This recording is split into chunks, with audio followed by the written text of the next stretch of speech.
Welcome to the InfoMullet YouTube channel. If you enjoy this content, please like or share.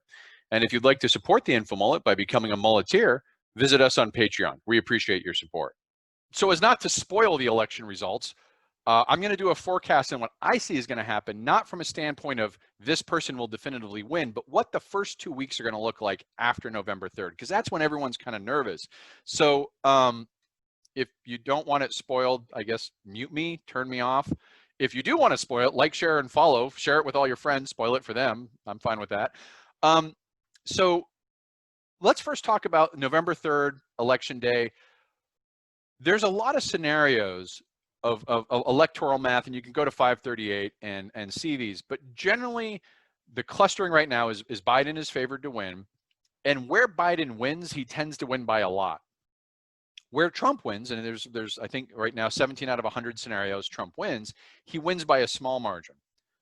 Now, all of these concerns, the concerns of the delay that would lead to instability have to do with two general types. One of which is there's not a clear winner on election night, and it drags on, and people have nightmare memories of what went on with the 2000 recount in Florida, or some of these other primary recounts we've seen, where we've seen states in the primaries and other areas take weeks. Arizona had one where they were continually, I think Maricopa County, which is the main county in Florida, had to continually issue new results.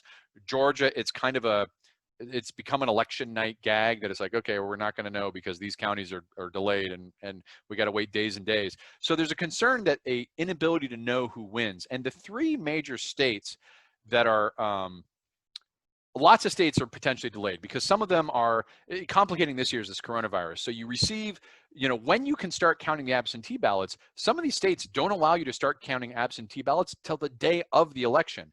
And some states are allowing absentee ballots to be received after the day of the election.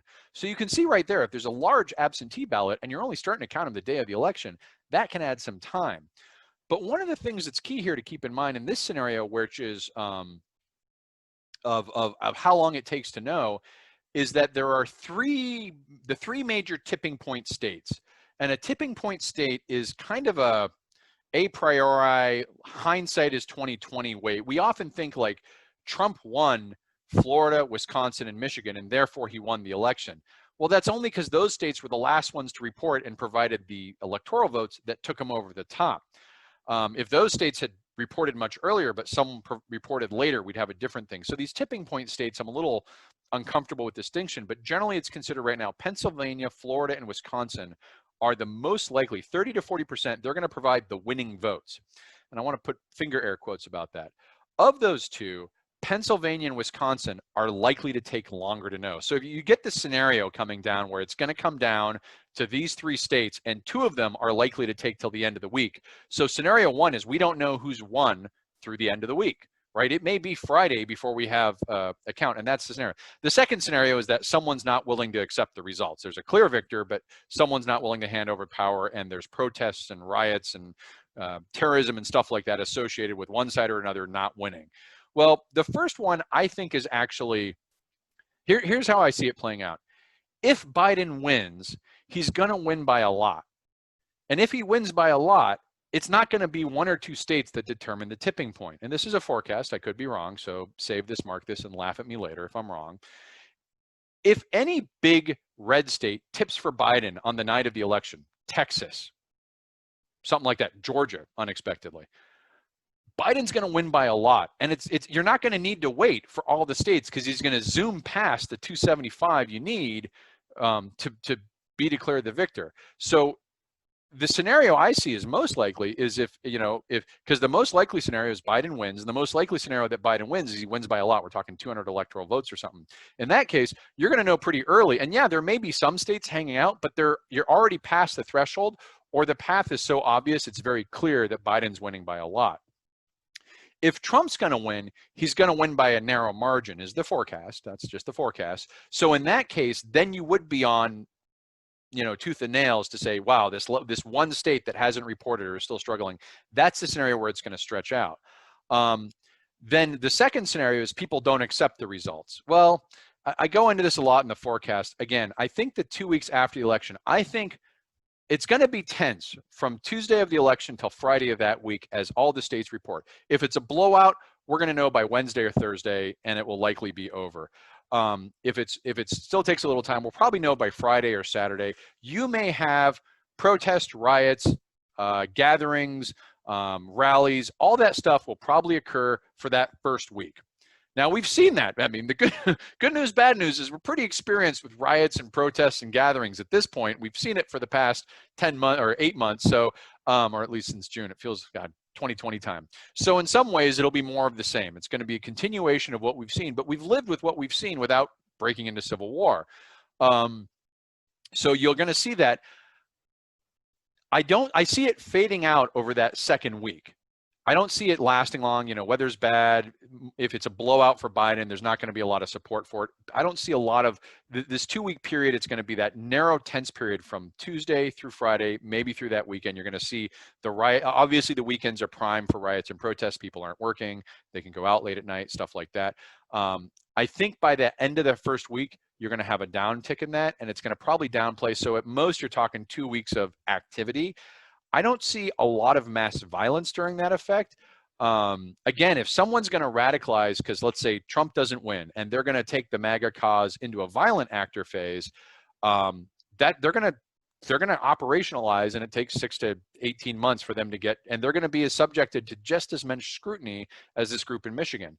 This doesn't mean that we aren't going to see clandestine terror efforts come out in, mid-time next year.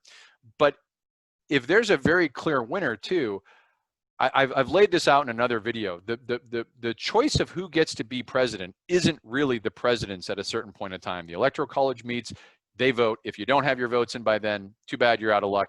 Once they vote, if they can't decide, it goes to Congress. You know, the president of the United States is surrounded by Secret Service personnel who don't really like him right now. They're not really pleased with him getting sick and getting them sick and exposed. You know, and I'm not saying Trump would do this. I think he's bluster. I've never seen him sustain a threat against personal risk, but you know, he's kind of the loud bully who likes to talk big but then back down. Let's say hypothetical that he refuses to hand over power after it's very clear and says, I still won the election.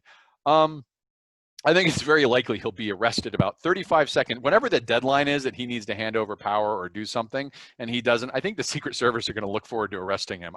That's probably a wild hair prediction, but that's kind of what I'm saying. Now, if Biden loses, right, because there's still, remember, forecast is 17 times out of 100, Trump's wins. He's out there, he's doing his rallies. His rallies were what made the difference last time.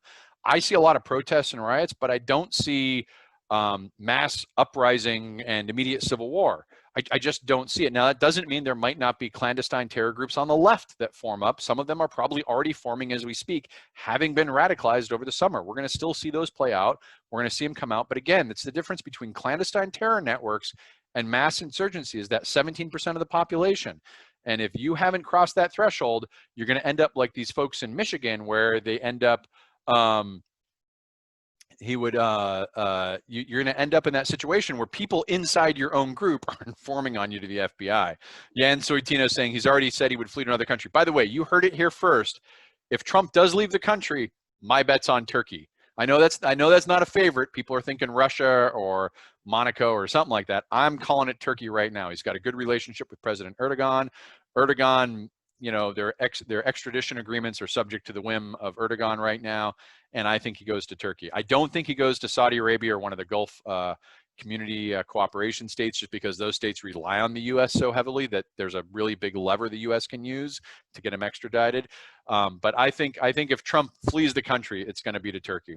So, but I don't think he's going to flee. I think he's going to stay and try and get a TV slot. I think he's trying to figure out how to cash in after this. If he loses, he still could win. Thanks for watching the video. Hope you enjoyed it. If you'd like to follow the InfoMullet, visit us on Facebook or Twitter. And if you'd like notifications when we post new video content, click on the red subscribe button below the video. If you've ever wanted to become a mulleteer and support the InfoMullet, visit us on Patreon. We appreciate the support.